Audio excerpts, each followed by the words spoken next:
അങ്ങ് പറഞ്ഞോ. ഇത് വളരെ ഗൗരവത്തോടു കൂടിയുള്ള ഒരു വിഷയമാണ്.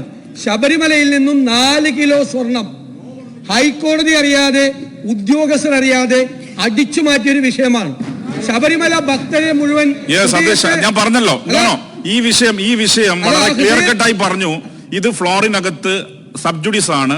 52 ക്ലോസ് 7 പ്രകാരം പറ്റുന്നതല്ല. ഞാൻ പറഞ്ഞല്ലോ, അതിനകത്ത് നിങ്ങൾ പ്രസിഡൻസ് പറഞ്ഞിട്ടുണ്ടാവും, ഹൂ വിൽ ബെൽ ദ കാറ്റ് എന്ന് പറഞ്ഞ പോലെ someone has to bell the cat. ഇവിടെ ഈ ചെയർ ബെൽ കാറ്റിന് പൂച്ചക്ക് മണി കെട്ടുകയാണ്. ഇനി പ്രസിഡന്റ് അനുവദിക്കുന്നല്ല.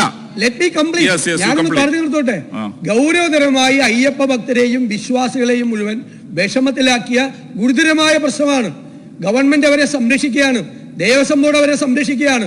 ഉത്തരവാദിത്തപ്പെട്ട ആളുകളുടെ പിന്തുണയോടുകൂടി 4 കിലോ സ്വർണം ശബരിമലയിൽ നിന്ന് അടിച്ചു മാറ്റിയിട്ട് ഈ സഭയിൽ ഇത് അനുവദിക്കില്ല എന്ന് പറയുന്നത് വളരെ തെറ്റായ ഒരു കീഴ്വഴക്കമാണ് സാർ. ഞങ്ങൾ അതിൽ പ്രതിഷേധിച്ച് ഞങ്ങൾ വാക്കൗട്ട് ചെയ്യുന്നു.